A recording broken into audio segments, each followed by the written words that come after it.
what other things are on your mind that might be interesting for entrepreneurs who are in the early stages of starting a business and who could learn something from India and from an investor in India?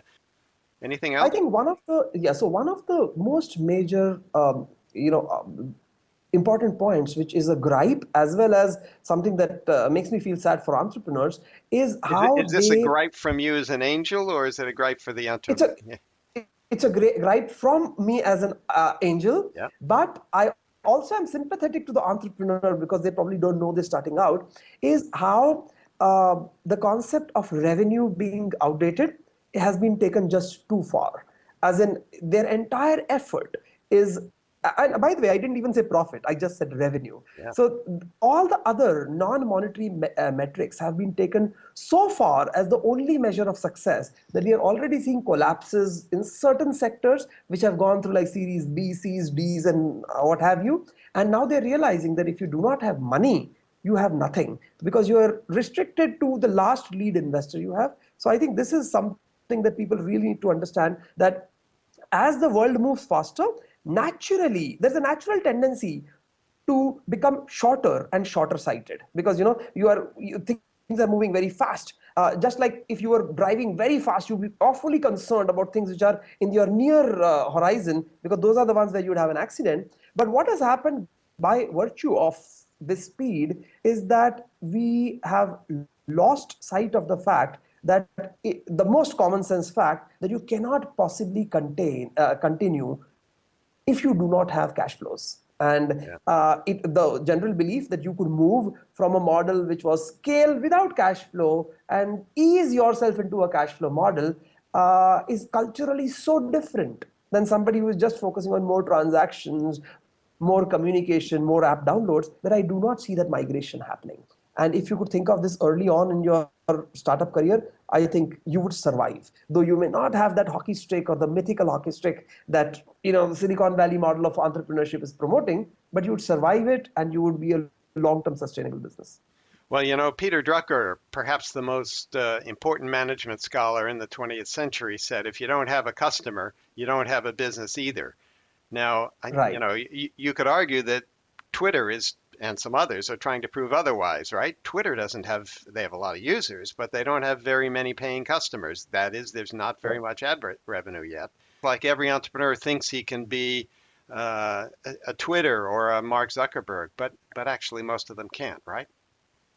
So my lesson to people has always been that even if you were setting up a business 100 years ago, there was probably a short period lasting days, weeks, and maybe months, which was your gestation period, where you were doing things like setting up your business, giving out free samples, attending meetings, etc., where you didn't make money, but you somehow were moving along the path of growing business. And with the availability of capital, this period has increased from days, weeks, and months to clearly years. The problem is that now this period has increased so much that there is this underlying belief that it is perpetual, which is the fundamental problem. Otherwise, the fact that a Twitter remains revenue-less or virtually revenue-less for some time is okay, because that is how probably Google was, probably Facebook was. So that is okay, but you should be headed in the direction of becoming revenue positive, cash flow positive. I think that is the huge problem, that somehow we are living in a world which cannot see as far as that. And that is my gripe.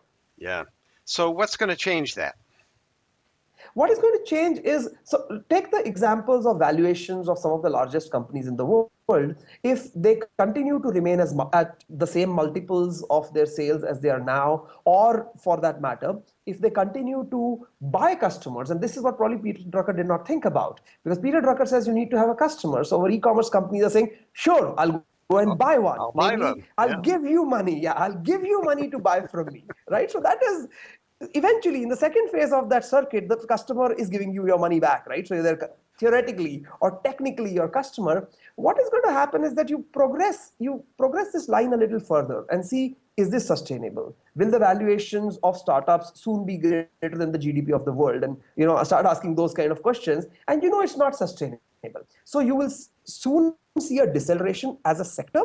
But when things move, when you look at an industry aggregate, I don't see too much of a problem. It is the individual startups who have just gone crazy, that experience the bloodbath, and that has quite the reverse impact on the psychology of the investors as what we are experiencing today, where there is a lot of optimism and just a few words of caution here and there. So I see a bloodbath in the near horizon. I do not think I'm the only one who's forecasting that, but the fact is that we are all hoping that we won't be the one left holding the baby. That I know this is stupid, but maybe I'll get out of this before that thing happens. And you know how that ends, right?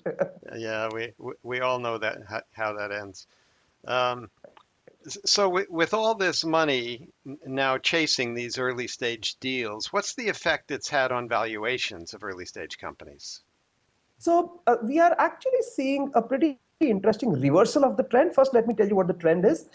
And these numbers are India specific numbers, so they may not necessarily make sense when seen as in the global context. But from 2007 to I would say 2012, which was the early stage of angel investing in India, startups who had done some traction, had the product ready, were doing some business, would typically see valuations of a little under $1 million, and this was at the dollar rate of that time, which was lower than today's. Yep. From 2012, 2013, going all the way up to early this year, which is early 2015, I saw that valuations, or the median kind of valuations, roughly doubled, which means you were now getting 2x as valuation for being exactly the same business that you could have been, let's say, 3-4 years prior to that.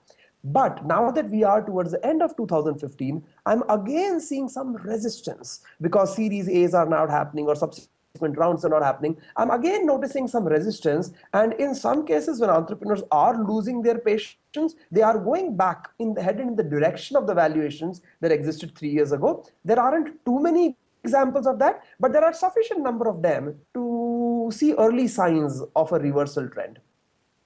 So you're optimistic that valuations will remain somewhat realistic for these early stage companies and not get too out of line given all the money chasing the deals. I think they have already got to out of line. I am optimistic that this two out of line trend would not continue. And I would like to give you an interesting example. If you take the case of Flipkart, which is kind of the flagship of Indian startups, its valuation as a multiple of its sales just a few years ago was in the vicinity of 40 and 50. Today it is down to something like 2 and 3. And this has been a progressive reduction, which means their sales have actually risen at a much faster pace than their valuations. So I think that's a very good sign, Yep. because today I cannot see Flipkart continuing to raise private money for much longer than this. They have had something like a Series J or a Series K, and what do you do after you reach Series Z or Z, right? Yeah. So I think that a multiple of 2, 2.5, 3 over sales is probably still seen as very high, given that they are predominantly a marketplace and people want a multiple of 0.8. But I still think that going from 30 and 40 and 50 down to 2 and 3 is a positive sign. Yeah. At least I like the fact that some of these larger games are headed in the right direction. Of course, not all of them are, and we are going to see a bloodbath for those investors and startups who refuse to accept common sense. Yeah. Yeah. Well, at the end of the day, we all need common sense, both as investors and as entrepreneurs, of course. And when common sense gets in short supply, we end up in bubbles, and some people get burned. So, That is correct. Ajit, I want to thank you so much for joining us today. This is fantastic. It's great to have an Indian perspective here that people from around the world can see and understand and maybe adapt to their own settings. So I really appreciate your coming on board. Thanks so much, and I look forward to seeing you soon.